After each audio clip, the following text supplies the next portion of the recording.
Lembra quando a gente ia na locadora e pegava o mesmo filme várias e várias vezes? Pois é, um que eu peguei e não devolvi mais foi esse aqui, Gasparzinho, Como Tudo Começou. Inclusive, foi mal aí pra locadora que eu nem lembro o nome, é bom que você saiba que o filme tá seguro comigo e rebobinado, viu? A questão é que o Gasparzinho fez parte da infância de muita gente, inclusive a minha e da Amanda, que falou até que era apaixonada por ele. Ó, esposo da Amanda, hein? A história mostra um fantasminha bem diferente dos outros, que não gosta de assustar as pessoas e prefere fazer amizade com os seres vivos. Entre as várias versões do personagem, a que o público mais deve lembrar é a que ele vive com os 3 tios. No filme de 95, por exemplo, a gente ainda descobre que ele era um garotinho que morreu de pneumonia. Só que essa, meu querido, não é a verdadeira história do Gasparzinho. Assim, talvez verdadeira não seja a palavra certa. Digamos que não é a única origem dele, e olha, tem uma que consegue ser ainda mais tensa do que essa. Bora conferir? Já deixa o seu like aqui embaixo para ajudar a gente, se inscreve no canal e ativa o sininho para não perder nenhum vídeo. Eu sou o Vitor Lisita e você tá na Fatos Nerd. 2 nomes foram responsáveis pela criação do Gasparzinho, ou Casper, como ele é chamado originalmente. O primeiro foi Simon Raitt, que teve a ideia do personagem, e o segundo foi Joe Oriolo, que foi o responsável pelas ilustrações. Para a época, a ideia do Simon era algo bem diferente e inovador. Um fantasma, gente boa, camarada, que não quer assustar as pessoas. Fantasmas são assustadores, ué, como assim, né? Assim que o Simon terminou de elaborar o conceito do Gasparzinho, seu amigo Joe entrou em cena para dar forma ao personagem. Na época, os dois trabalhavam na Flash Studios, a empresa que fazia animações para Paramount Pictures. Inclusive, vale lembrar que a própria Paramount tinha em seu catálogo vários desenhos de sucesso de décadas atrás, como a animação do Popeye, Betty Boop e até do Superman. A ideia inicial dos dois era elaborar uma história com o Gasparzinho que se transformasse em um livro em 1939. O problema é que foi justamente nesse ano que a Segunda Guerra Mundial começou. Com o início do conflito, Simon precisou se ausentar para servir na Força Aérea Americana e, nesse meio tempo, Joe negociou a venda dos direitos do livro com a Famous Studios, que era a nova divisão da Paramount voltada para animações depois que a Fleischer fechou as portas. Esse tipo de acordo é normal na cultura pop, mas o problema mesmo foi o valor que o Gasparzinho foi vendido. Acredite ou não, os direitos do Fantasminha Camarada foram comprados por $175. Só $175 e nada mais. Com a venda, tanto Simon quanto Joe perderam parte da receita que viria nos anos seguintes com a produção de filmes, HQs e outras mercadorias. Imagina só o arrependimento deles. Pouco tempo depois da venda, em 1945, veio a primeira versão do Gasparzinho que o público conheceu. Uma versão que, diga-se de passagem, era diferente da ideia inicial. Na época, o desenho fazia parte de uma série de animações da Paramount, as chamadas Novel Toons. Foi essa série que deu vida a muitos personagens que a gente conhece, como a bruxinha Wendy, o Guinho, o bebê gigante e a pequena Audrey. Aqui vale também um parêntese sobre as transmissões dos desenhos naquela época. Havia o costume de exibir as Novel Toons nos cinemas antes do início dos filmes, até porque a gente está falando de uma época em que não havia tantas TVs como hoje em dia. Dito isso, deixa eu te contar sobre essa primeira história do Gasparzinho. O fantasminha camarada aparece todo fofo, morando em uma casa mal assombrada com outros fantasmas adultos, ao contrário das versões mais famosas em que ele morava com os seus tios, o Catinga, o Espicha e o Gordo. Esses fantasmas adultos gostavam de assustar os vivos, e o Gasparzinho meio que se sentia deslocado, já que ele prefere fazer amizade com as pessoas. Por causa disso, o fantasminha camarada decide sair de casa em busca de alguém para se tornar amigo. O problema é que, por ser um fantasma, todo mundo acaba morrendo de medo dele. O Gasparzinho tenta fazer amizade com um galo, uma topeira, um rato, um gato e um grupo de galinhas, só que todo mundo foge assustado. Tudo isso deixou o Gasparzinho bastante triste, então se liga nessa, hein? Ele decide tirar a própria vida se deitando nos trilhos de um trem. E antes que a gente jogue na roda o fato de que ele é um fantasma, tem toda essa questão de que era para ser um desenho para criança, não? Hoje em dia, mostrar uma tentativa de suicídio em uma animação seria uma parada bem controversa. Só que na época, meio que foi visto como assim, nada demais. Como a gente bem sabe, o Gasparzinho era um fantasma e consequentemente não poderia tirar a própria vida, já que nem forma física ele tinha direito. E ainda triste, o fantasminha acaba sendo abordado por 2 irmãos, Bonnie e Johnny, que queriam brincar com ele mesmo com toda a história de fantasma. As crianças decidem levar o Gasparzinho para conhecer a mãe delas, uma mulher que não está muito bem financeiramente. Nesse primeiro momento, ela leva um susto e manda o fantasminha ir embora, mas logo quando ele vai passar pela porta, aparece um banqueiro para cobrar a hipoteca da casa. Assim que o cara percebe que o Gasparzinho é um fantasma, ele desiste da cobrança e foge desesperado. No final, a gente vê o personagem vestindo roupas e indo para a escola junto com Bonnie e Johnny. Mais aleatório que isso, impossível.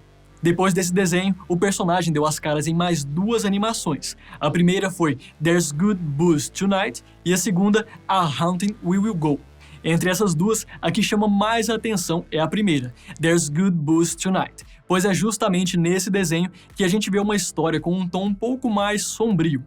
Ainda tem toda aquela busca por um amigo, só que dessa vez tem a trama de um caçador perseguindo um filhote de raposa com os seus cães. A raposinha se chama Furry e logo faz amizade com o Gasparzinho, que até consegue afastar o caçador e os cães, mas depois ele encontra a raposa sem vida. Sério, lançaram essa no desenho. A sorte é que a história meio que termina de um jeito feliz, com o fantasma da raposinha aparecendo para ser o amigo eterno do Gasparzinho. Feliz, né? Entre aspas. As animações do personagem continuaram sendo produzidas durante a década de 50, sempre com o mesmo formato, com o fantasminha procurando um amigo, sendo rejeitado e depois encontrando alguém que o aceitava. Na época, assim, ninguém se importava muito com essas repetições, tanto é que o desenho foi um grande sucesso. Nesse meio tempo, o Gasparzinho também deu as caras nos quadrinhos, fazendo sua primeira aparição em 1949 na St. John Publication. Opa, quase, hein? Publications! E depois na Harvey Comics. Com o personagem caindo no gosto do público, a Harvey Comics resolveu comprar os direitos do Fantasminha no final dos anos 50, o que o colocou como um dos principais personagens da editora. Mas na hora de criar novas histórias, a Harvey achou melhor algumas mudanças para tirar todo o lado pesado de que o personagem era uma criança que morreu. Foi então que surgiu o background de que o Gasparzinho sempre foi um fantasma e era filho de pais que também eram fantasmas. Não sei se isso aliviava a ideia, mas fazer o quê, né? Foi assim que ficou. A editora também aproveitou para fazer algumas mudanças na aparência do personagem, deixando-o com os pés mais alongados para que ficasse mais parecido com um ser humano. Isso meio que criou a ideia de que fantasmas são algo separado da vida após a morte, como se eles fossem um tipo de criatura fantástica. No final, as mudanças meio que deram certo, já que o público passou a enxergar o personagem de um jeito diferente. Não havia nenhum passado com o sofrimento por ele ser uma criança que morreu muito cedo. Então o Gasparzinho sempre foi um fantasma, porque vinha de uma família de fantasmas e pronto, acabou. Isso também abriu margem para que o personagem tivesse outros parentes, como o Fantasminha Assombração, que era o primo dele, e os seus famosos tios. Até mesmo a bruxinha Wendy apareceu nas histórias como uma amiga do Gasparzinho, e ela fez tanto sucesso que depois até ganhou uma série própria na editora. Enquanto isso, na década de 60, o Fantasminha continuou fazendo sucesso, agora com sua própria série animada, que durou de 63 até 1970. Infelizmente, acabou que o Gasparzinho deu uma saturada na década de 70 e só voltou a ter uma nova série de desenhos em 79. Mas olha, nesse caso, a história não podia ser mais aleatória. Dessa vez, o Fantasminha Camarada era uma espécie de guardião de 2 agentes de uma polícia espacial, com a história se passando em 2179. A parte complicada é que esse desenho durou somente 1 ano e o Gasparzinho só ganhou uma nova série no final dos anos 90. A boa notícia foi que em 1995, o personagem ganhou seu primeiro filme em live action, que inclusive foi responsável por trazer de volta a versão que o Gasparzinho era um menino que morreu. Do mesmo jeito que os desenhos e os quadrinhos, o Fantasminha Camarada também é mostrado como um personagem bondoso e divertido, só que ao invés de vir de uma família de fantasmas, ele tinha um passado humano. É por isso que para a geração que cresceu assistindo aos filmes em live action dos anos 90, o Gasparzinho foi um menino de 12 anos que saiu para brincar de trenó, pegou um resfriado e acabou sendo vítima de pneumonia. Então, depois de se tornar um fantasma, ele meio que volta para fazer companhia pro pai. Mas para deixar o cenário um pouco mais sombrio, o filme mostra que o pai do Gasparzinho foi declarado mentalmente insano por tentar construir uma máquina para trazer os mortos de volta à vida. Eu lembro que eu fiquei chocado quando era pequeno e vi esse filme pela primeira vez. A gente pode dizer então que o Fantasminha Camarada tem 2 origens. Na primeira, ele nasceu como um fantasma e na segunda, ele era um garotinho que morreu e voltou como um fantasma. Qual que você prefere? O lado bom é que nenhuma dessas versões afetou a essência do personagem, já que ele continua sendo um fantasminha gente boa que só quer o bem das pessoas. Olha, eu também não poderia ir embora sem falar de uma teoria que circula pela internet, que fala que o Gasparzinho era um garoto que foi sequestrado por 3 homens e todos morreram de pneumonia. Nessa versão, a polícia encontra os corpos do menino e dos homens na casa do pai do Gasparzinho. E antes que pudesse ligar a máquina para trazer o filho de volta, ele é preso e acusado de assassinato. Bem pesado. Há quem diga também que o personagem é o fantasma do Riquinho Rico, porque o desenho dos dois são bem parecidos. Só que se a gente reparar bem, a bruxinha Wendy também é parecida com o Gasparzinho, quase como uma versão feminina dele. Uma versão feminina e viva, né? Acontece que todas essas semelhanças se devem ao fato de que vários personagens da Harvey Comics tinham o mesmo molde corporal. Então, tanto a bruxinha Wendy quanto o Riquinho Rico eram apenas desenhos com a mesma base e detalhes diferentes. Agora, se você tem vontade de ver novas histórias do Gasparzinho, então se liga nessa notícia. O Fantasminha Camarada vai ganhar uma série live action, é isso aí. O streaming Peacock está organizando a produção de uma série ambientada no colegial que vai misturar aventura e terror e ainda vai mostrar o Gasparzinho desvendando os segredos guardados há 100 anos. Olha que doideira, hein?